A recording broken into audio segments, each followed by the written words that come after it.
And that's all. Thank you very much. Thank you very much, Stephanousos. Thanks. Very quick, as you said. I would just like to go to Francesco to ask, or Bruno, if we have any questions for those 3 talks we've just had, finding out about people applying fault data in other regions. Yes, we have a question by Lucilla for Ryan. What is the average time span of the slip rates you use in the database? And also another question for Ryan, he answered, but is a good question. Why the protocol in user fee choose 7 kilometers as the minimum length? All right, well, thanks for those questions. So first to Laura Gregory, in terms of fault length, 7-kilometer minimum, that's what was implemented in USURF as the minimum sort of building block for the fault model. So that's why we implemented or enforcing that rule. And then Lucia, nice question. So first of all, one of the things that we're proud of with the updated architecture is that we're tracking the information that is the length over which slip rates are calculated. And we're also estimating when it's available, the number of earthquake cycles that the slip rate averages over. And this is clearly important, as has been demonstrated by recent work by Richard Styron and others, where we know that we want at least 5 earthquake cycles, or maybe 10 is even better if we want a stable representative slip rate. But in general, in the Intermountain West, I would say that the slip rates sometimes are poor. They're only averaging over 1 or 2 earthquake cycles in the last 15,000 years. And for our better cases, we're getting back maybe 25 to 50,000 years, averaging over 10 or more earthquakes. Okay, thanks a lot, Ryan. I think, Joanna, we can go on. Brilliant. Thank you very much. That includes part 1 of session 2. And we're now going to look at part 2, where we're actually going to look at some current Fault2SHA projects, initiatives and aims. So we have, first of all, Julian will speak on the Olin project, and then Lucilla will speak on her ANR Earthquake Time project to let you know some initiatives currently going on. So first I'll ask Julian and then Lucilla to be ready after that. Thank you very much. Hi, hello, thank you, Joanna. Well, I'm gonna present very briefly the OGIN project. The leader of the project is Maria Ortuño. I am actually the secretary of the project. Next, please. Well, what is the OGIN project? Well, it's basically a Fault2SHA based initiative extended to Latin America. It's a UNESCO project from the International Geoscience Program. That means these projects they fund the development of research networks. They don't fund direct research, so it's not a research project in itself, okay? It's a 4-year project starting from 2020 to 2024, because actually we already have 1 year extended the project because of the pandemic, obviously, and we couldn't spend the money allocated for this year. The overall budget of the project is 40,000 euros. So far, we're 97 people involved in the project. Half of them are young researchers or students from approximately 15 countries, most of them in South America, Argentina, Chile, Peru, Ecuador, Colombia, Venezuela, as well in North America. We got Mexico, and in Europe, Spain, France, Italy. Next day, we'll have presentations from Mexico and from South America. Next slide, please. Well, what is the objective of this project? Well, as I mentioned before, we want to extend the Fault2SHA approach, philosophy, if you want, to Latin American countries in which the earthquake geology research is developing quickly, because there's an urgent need to reassess hazard, seismic hazard, considering the geological data. So we want to set this network between earthquake researchers from Latin America and from Europe, with the idea of, or the same idea as Fault2SHA, to use the geological data in the best way to improve seismic hazard models. To organize the project, we've defined 3 main regional working areas, which are the Trans-Mexican Volcanic Belt in Mexico, the North and South American plate boundary, which involves Ecuador, Colombia, and Venezuela, and the Central and Southern Andes.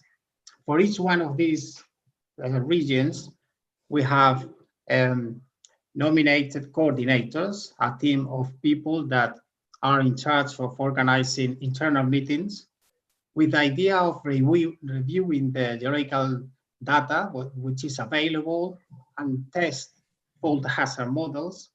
And that way, the data providers, mostly geologists or seismologists, can learn the importance of their parameters. They can learn which are the key parameters for the hazard. And the hazard modelers can learn how to adapt their models to what is seen in nature, to real case studies. And hopefully there will be an annual general meeting of the whole community in which these results will be shared. And well, of course, we expect that from these regional working areas in the following days, but some field labs will be proposed. Next slide, please. Well, regarding the activities, what we have done so far, well, in 2020, you know, this year, our main activity was having a meeting in Chile during the PATA days, but it was canceled. Actually, it was scheduled for these days, if I remember well, and we had already some funds allocated for granting students.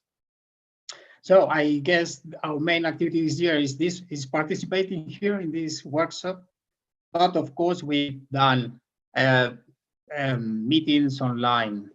But the most important things are going to be done in next year. That's when we're going to launch the project's webpage. We'll celebrate an annual general meeting. We're going to make a survey as well among the people involved in the project to check which are the issues, which are the subjects that are more people is more interested, to have like online lectures or even short courses on Fault2SHA tools, for instance. Well, and there's another initiative in the summer. This is called the Bogota Summer School. This is something that we hope to be able to do it presentially. Julian, that's 30 seconds. Thank you. Thank you. But we'll see. There's a big uncertainty about what's going to happen next year. And next slide, please.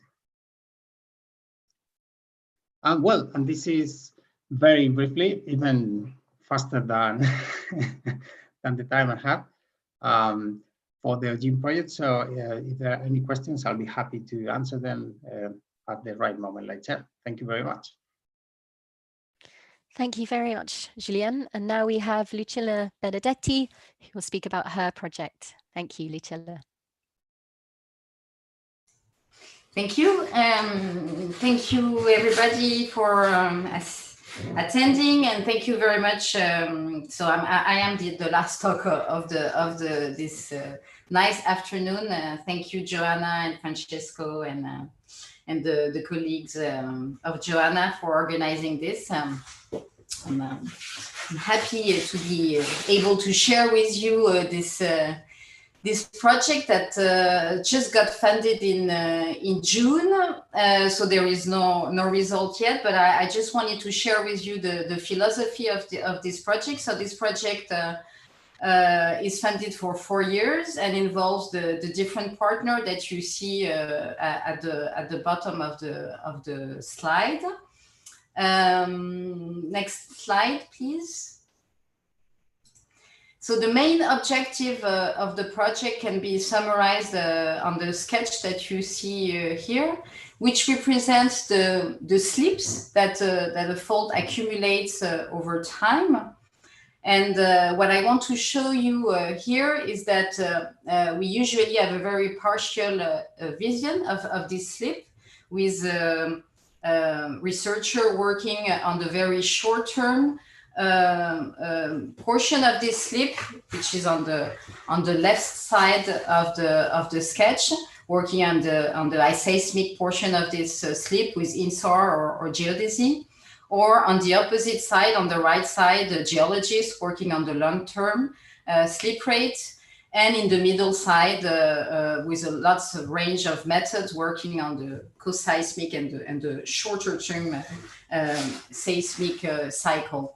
And we very rarely have a full vision of this seismic cycle, and this is what this project is about, to be able to gather and constrain and compare data sets that will represent different stage of evolution of a fault escarpment, and also of the seismic cycle from different time scale ranging from the year to the million year, to identify from this comparison key information that will be able that will allow us to link what we see in the long-term morphology and the seismic rupturing pattern, and to test the observed rupturing scenario that we will hopefully acquire with several data sets against physics-based seismic hazard model to unravel the main physical parameter that drive those scenarios. So next slide, please. So we have chosen to work in the Apennines to fulfill those objectives, because we believe this is one of the best places in the world to allow to constrain quantitatively slip over such a wide time range, because it has an excellent geodetic and seismological network, as you can see on the right side. It has a great amount of geological data, and deformation is localized along a rather narrow deformation belt that has recently ruptured, unfortunately, several times. This will allow to work not only at the scale of several fault systems, of several target area that we have already choose in the north, in the central, and in the southern part of the Apennine, but also at the scale of the entire Apennine, and to better understand how brittle deformation is partitioned and rooted at depths, and how it accommodates the far field loading, tectonic loading, which is actually crucial to understand how fault and their surface expression are related to the far field tectonic constraint. So next slide, please. We will also, so as I already said, work on at the scale of specific area, specific fault system, to focus more on specific aspects, such as, for example, to understand the role of aseismic slip in the full seismic cycle, and to better understand also spatially how one portion rupture while another one is not rupturing. Why is that? And in the interseismic phase, also to better understand which portion are locked while some other are slipping. Next slide, please. So on this sketch, you have 30 seconds, thank you. Okay, thank you. You have a summary of the actions that we will deploy over these 4 years to tackle those different issues, and the main deliverable, that we expect. So as you see, we will use several approaches at the full scale, but also at the Apennine chain. And I think the strength of this project, which was very much inspired also by many discussions that we have within the Fault2SHA, and as you have seen, many are involved in the Fault2SHA initiative, is that it's really multidisciplinary. with people working with INSAR, geodesy, with modelers, with data providers at different time scale, from geologists to paleoseismologists to earthquake geologists.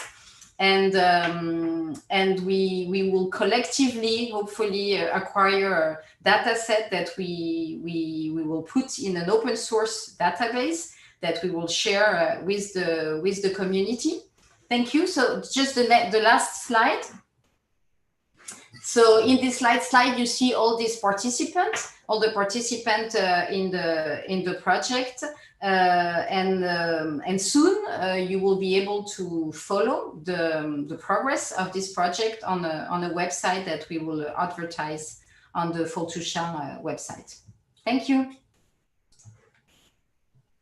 Thank you very much, Lucilla. So we've got 2 exciting projects ongoing with Fault2SHA, which do have funding, so that's great news to see them. We're now going to move over, for Una and I are going to have a quick discussion looking at when you registered for the conference, and also reflecting on the previous workshop that we asked some questions to you as a community, and we want to look at those and sort of discuss what we're going to do next with Fault2SHA, trying to meet the desires of what you will have expressed. So I will hand over to Una.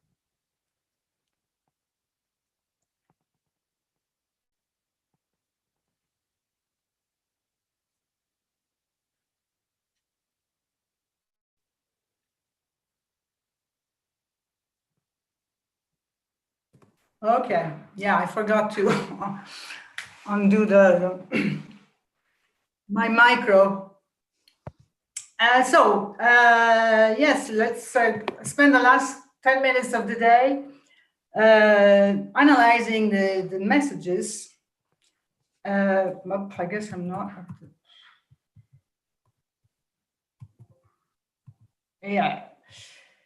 So the first question we asked you, and thank you first of all for answering, many of you answered, and so we're going to try to synthesize all your answers. So the first question was about terminology. At the last workshop, we discussed how various terminology had different interpretations within our wide community. So each one of you answered by saying, well, I think active faults is a vague term. Fault segmentation, fault maturity, segmentation. So there were many other times, creep. Many people even had problems with return period, exceedance probability, all these different terms that apparently are not clearly defined in existing glossaries, or at least are not clear enough. So how to move forward? Should we do a new glossary? Should we go through a wiki page where everybody adds in what they believe is the correct interpretation? Well, I don't know, Joanna, what do you think? I think the big problem is there actually are glossaries out there, and we did a search and we found there are, these terms are defined. However, they're used differently by different communities, as people have highlighted. Because in Fault2SHA, we're really trying to get people working across all the disciplines involved in using faults in seismic hazard assessment and then risk assessment as well. I think what's really important is when we are using any of these terms that we see here, and I'm sure there are others as well, that we are clear what we mean. We do actually define them in our own terms, because some of these terms have a long history in the different disciplines, and it's not necessarily up for us to say, it must be this definition or it must be that. But it's really important to be aware when we're speaking across different disciplines that we do define these terms so that people know what we mean and we can have that conversation and work together. Okay, so then on to question 2, 3, and 4. The second question was, what would you like to get out of Fault2SHA? And also we announced to you that we're beginning an online learning series. So which are the topics that you'd like to discuss in this online series, and if you have any recommendations for speakers. And finally, if you have an interest in forming or joining a Fault2SHA laboratory. So we will analyze those questions together, as they're tightly related. to the first question, you know, what you want out of Fault2SHA, a few of you answered by, well, I want out of this Fault2SHA a unified message to discuss with civil engineers and legislators. Well, I think that's it's a great objective, but we have a long way to go. Other people said, well, I want to share experience and opportunities. Others said, I want to interact, have exchanges and establish new collaborations. And one person said that he appreciates us, so he gives us his psychological support. Thank you very much. But really, most of you want to learn, help, expertise. So these are your answers, with the red words sort of underlying the most important part of the answer, which is better knowledge, better understanding, learn, become a user of Fault2SHA, more uncertainty quantification, and basically learning and understanding about the use of faults in PSHA. So this is what Joanna has in mind for you. So it's really interesting that I'm glad fault came out at the center of this, because you know that is what Fault2SHA is all about. It's about using faults, and that SHA appears second there. There are quite a few terms here, though, that come next, which is just because people use different words that they don't appear quite so large. But we have learn, knowledge, study, also discuss, and better understanding, and those kind of terms as well.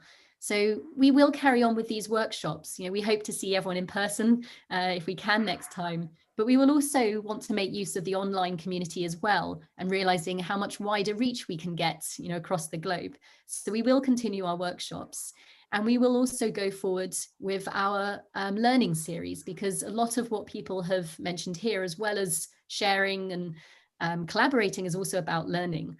So we asked that question in advance to find out, well, what is it that you want to learn about? And Una here can summarize some of the topics that were raised from you as to which things you want to learn about in our learning series. Yeah, so basically we did a little bit of putting in boxes just to make it easier for you to interpret. What I understand from the analysis is that a lot of you want to learn the tools, modeling, so we will do some lectures about that. There's a high number of you that really want to understand better how to use paleoseismology and all sorts of recurrence issues. How do we get reliable recurrences for the faults? And then there were miscellaneous answers concerning, I want to know more about the time-dependent processes. You know, what is fault creep, brittle fault deformation, Coulomb stress transfer, how can I implement that into hazard? And finally, there are some communication and other regions of the world where you would like some work to be done through some lectures, the Caribbean, submarine faulting, and even probabilistic fault displacement hazard analysis. So, Joanna, how are we going to organize all this? So we're going to start our Fault2SHA learning series. This will be an online series, which we will initially start once a month, and we will be sharing details about that.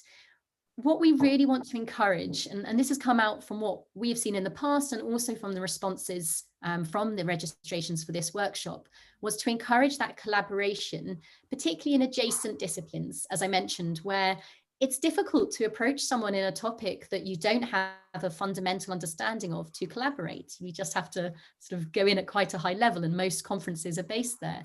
So what we want to try and do is provide that learning environment where we can actually start to learn more about our adjacent disciplines. So within our learning series, we will have some taught lectures. So we can go back to school and learn our topics. I should say university, go back to university as students and learn about these topics so that we can read the papers with a deeper understanding and actually look out more and have more productive collaborations. But in this learning series, it won't just be taught lectures. We'll also want to have a look at hands-on experience, as many of you mentioned the tools. So we will look at doing hands-on lectures as well, and perhaps some discussions and bring in different regional examples. So look out for some information coming soon on our learning series. Yeah, and some of it maybe can be focused on some of these laboratories that seem to already exist. People sort of answered in a very different way. Some people said, I want to have a laboratory in the Andean, or in the Vienna Basin, or in Central and South America.